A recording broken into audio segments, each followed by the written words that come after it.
Hey folks, welcome back to Jerome Bee Farm and Homestead. It is Saturday, August 13th, and it's about 8 a.m. in the morning and 75 degrees.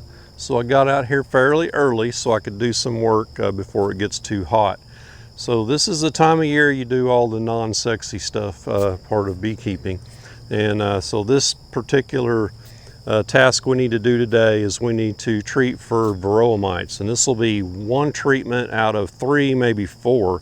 So the way I do it is because I work during the week and I can't do much during the weekdays. So I do a 7-day break between my treatments, and that way you will catch brood that emerges and treat open cells before they cap. So mathematically you can get it in 3, but I like to do 4 if I can, but most of the time I'll do 3 treatments, and then I will come down and I'll do some random mite checks.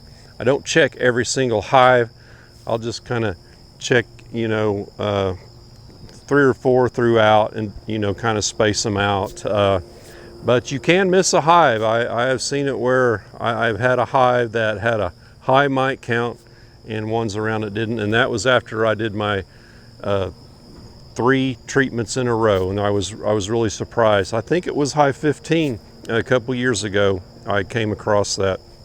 So a lot of times this time of year people say, I hear this, my bees left. Well, did you treat for mites? No. Wax moths killed my bees. That's always a good one. Did you treat for mites? No.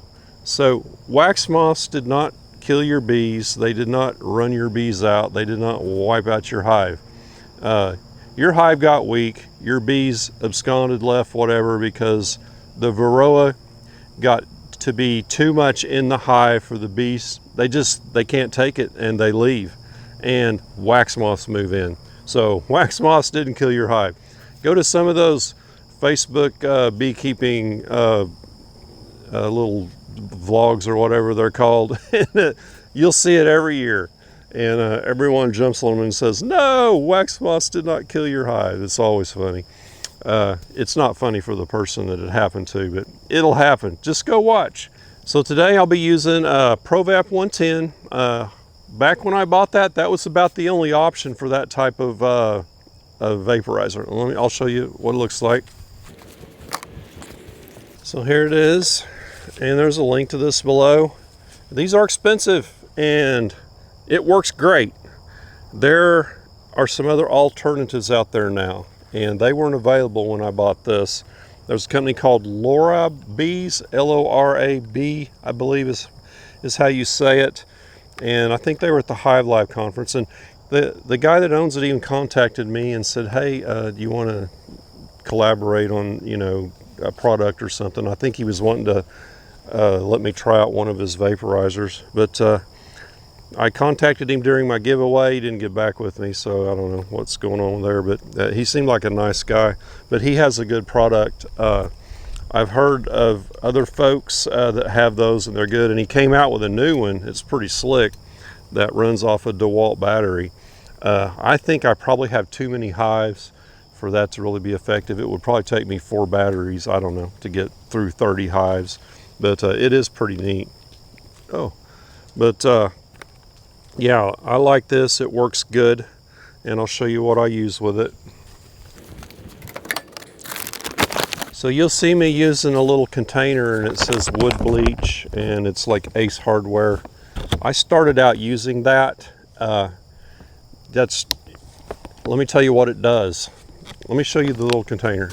This is oxalic acid, but it's not very pure. The problem with this is it leaves a lot of slag in your cup and the little tube that the vapors. So what this does is it goes in as a solid, and it heats, and it's called sublimation when you go from solid to gas. So it goes from solid to gas, and it expands a lot, and it shoots out that tube.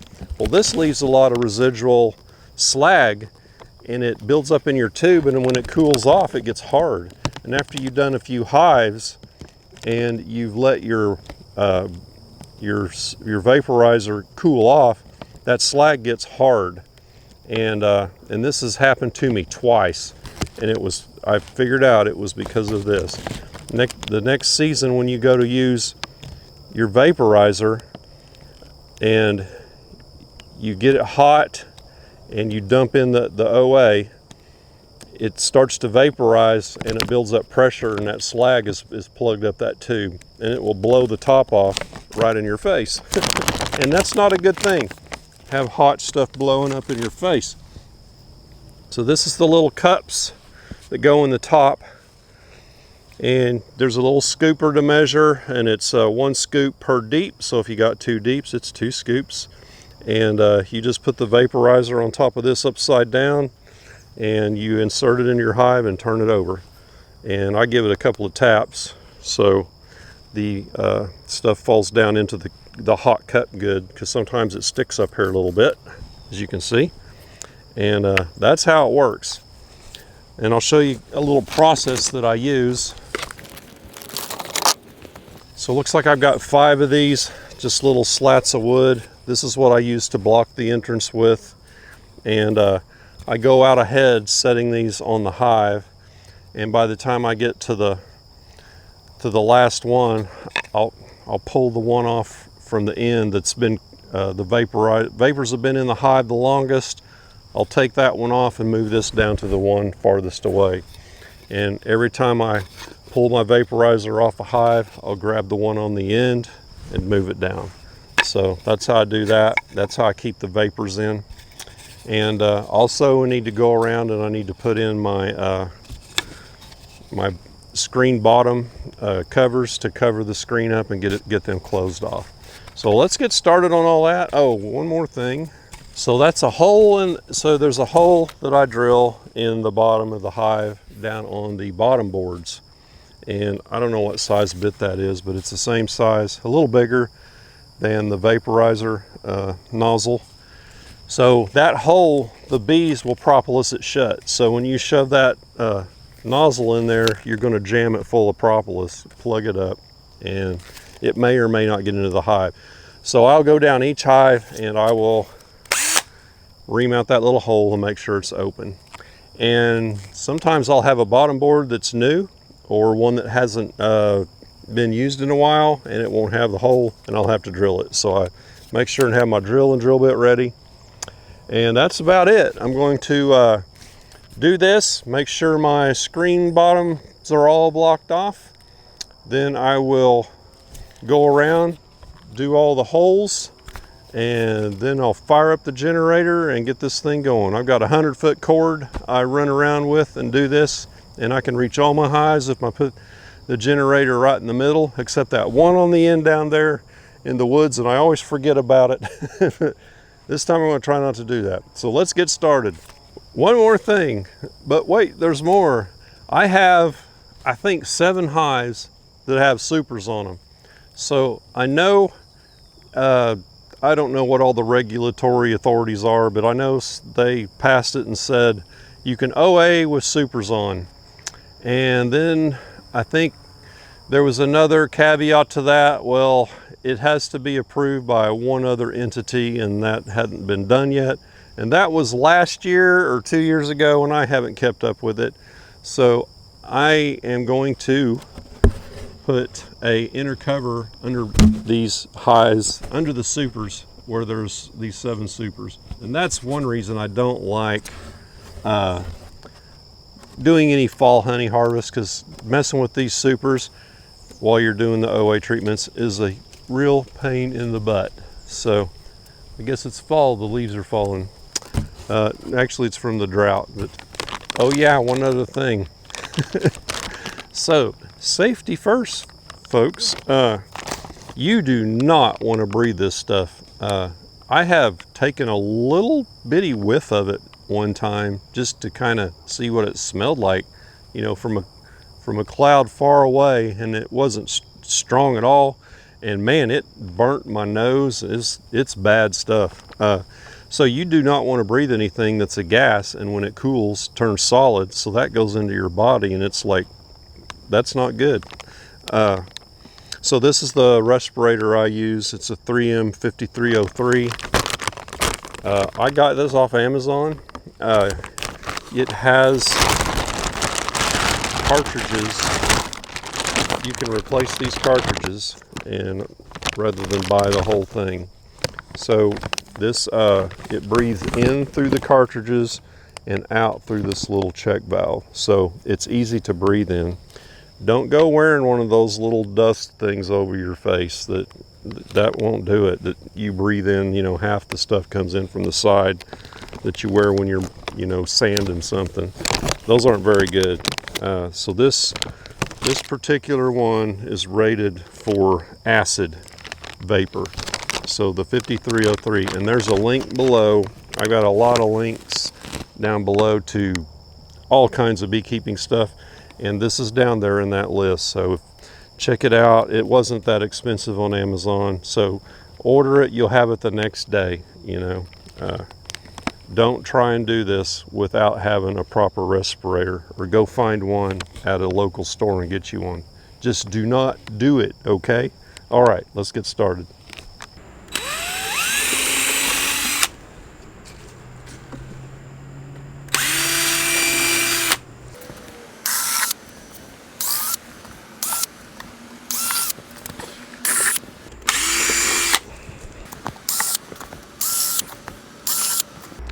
So I'm going to start on these hives down here first because they're in the sun, and I want to get them done while it's still cooler out.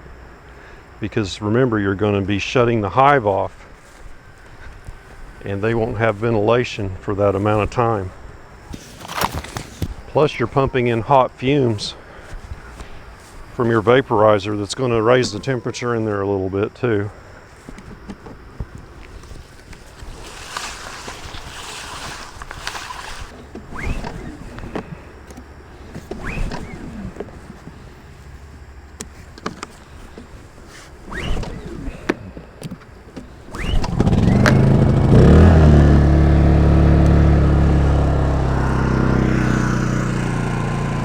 Okay, these nukes are smaller entrances, so I kind of improvised. Got them closed down the best I could without going and cutting a custom board for them, which I should probably do at some point. I'm going to start there and work my way down. Here's what OA looks like. It's just white powder. Looks kind of like cornstarch. This is only the equivalent of 1 DEET, but I'm like Cayman Reynolds. I like to put a little extra in there. I believe in the maximum dose. So that's about level for these nukes. And for these double deep hives, I'll heap it up. I probably wind up putting, I'd say, the equivalent of 3. And this is a half teaspoon measure. So I'll make a little dome like that.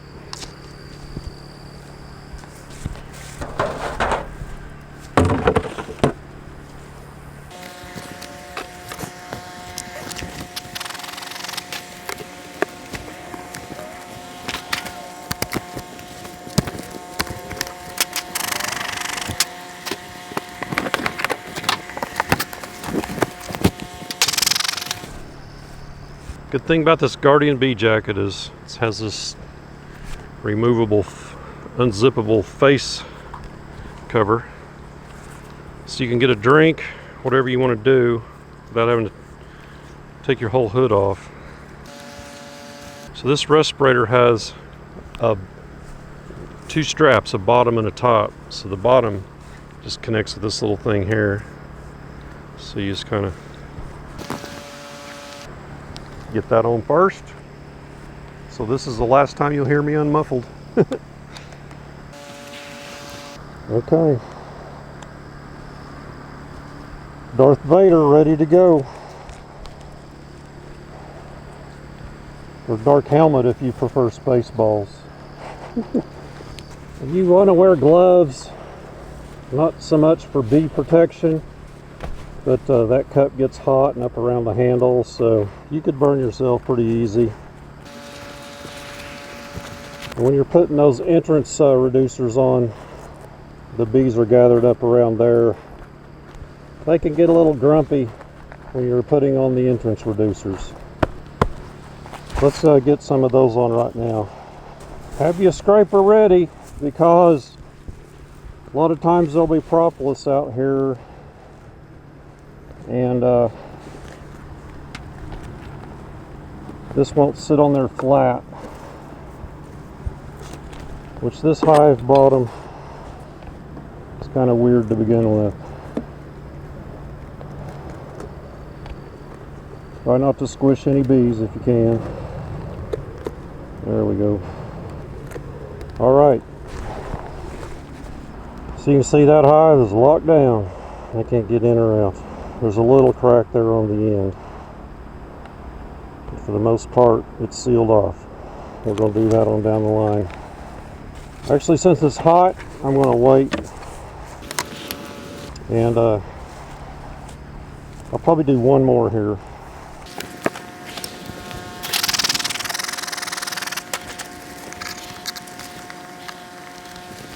All right.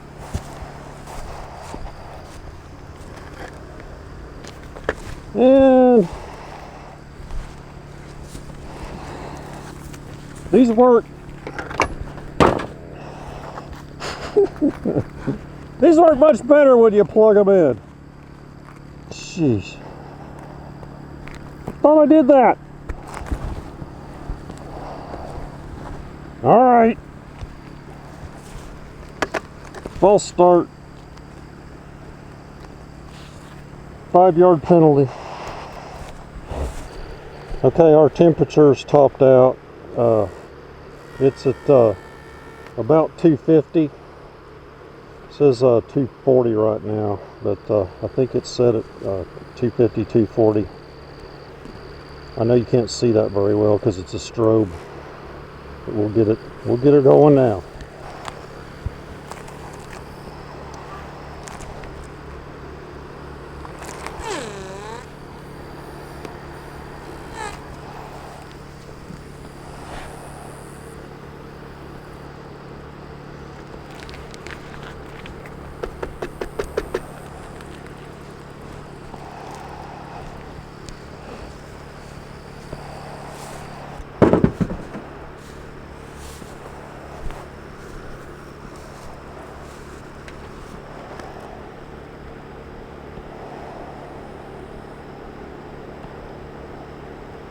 See some of the vapors escaping there through the little entrance. Bees come out with a powder coat on them.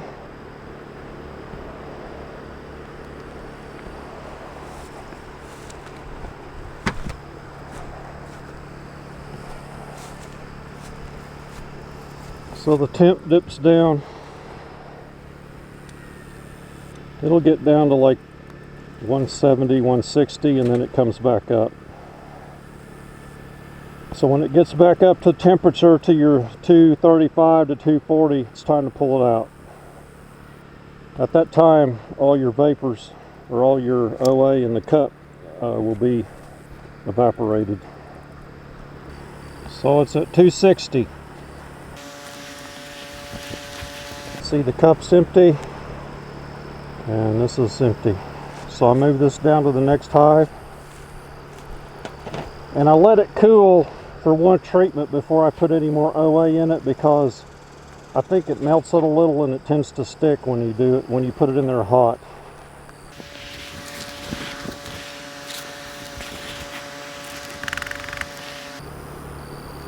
So we want to leave that one closed up until we get a few down there to let all those fumes settle out before we open them up.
Hey guys, man, I got overcome by the heat. I had to get out of there. I was dropping things, stumbling around,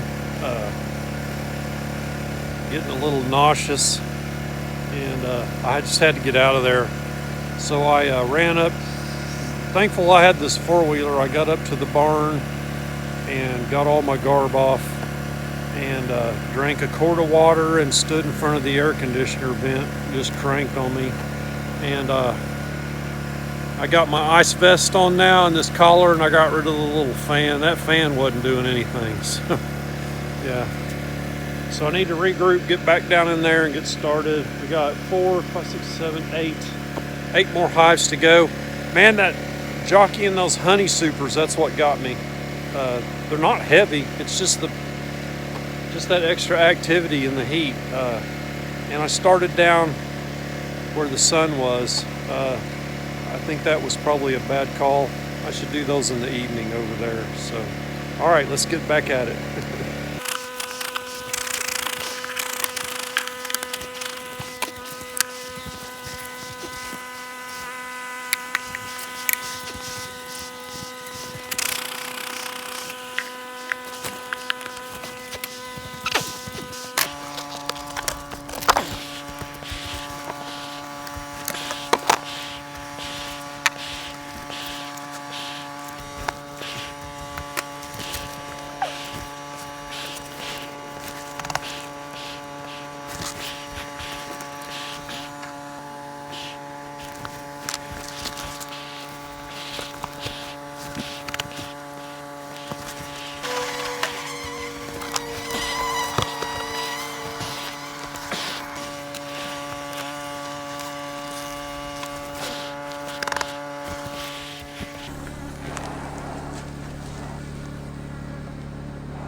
Man, that was not so much fun. Days like today make you wonder, how much longer can I do this? Whew. I'm trapped. Ugh. Ugh. Man, that's the first time I've ever had to like stop in the middle of doing what I was doing because I couldn't take the heat. I think what got me is I started out in the sun on that hot side. It's probably about 80 degrees, and then it probably got up to about 85 by the time I got done.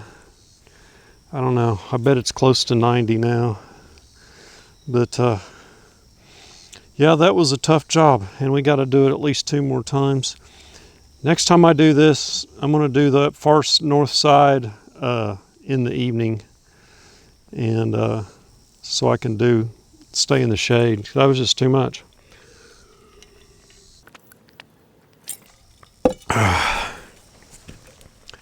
So yeah, this time of year, your queens aren't laying as much. There's not as much brood, so that's the best time to be treating, is when you have fewer capped cells in there, so those fumes can get everywhere, because the fumes can't get inside a capped cell, and that's where the Varroa like to lay their eggs, and the larvae feed on the bee larvae.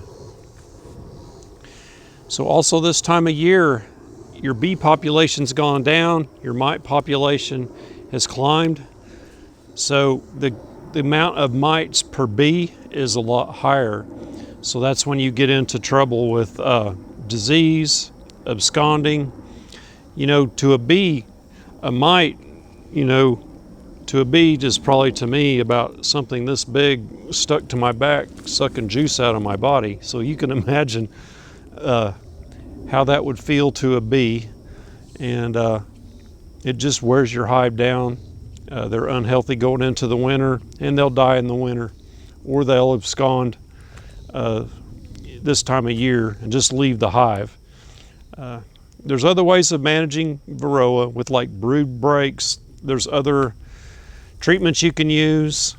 Apivar is a good one. It's expensive though. Oxalic acid is about the most economical thing other than going treatment free. And I don't know that many folks have much luck with treatment free. I know there are groups out there that do that, but yeah, if you've got bees and you're farther south, you're probably going to have mites. So you need to take care of them. All right, that's the end of the video. I hope you enjoyed it. Go through this every year in the fall, and I sometimes do one shot early spring before they start brooding up. So if there is a higher mite count, it'll knock them down, so the bees will have a chance to catch up and get past them. So I do it in the spring sometimes, but that is it. So give me a thumbs up. Sorry, I'm so ugh. Give me a thumbs up and subscribe on your way out. We'll catch you on the next beekeeping video. Y'all take care.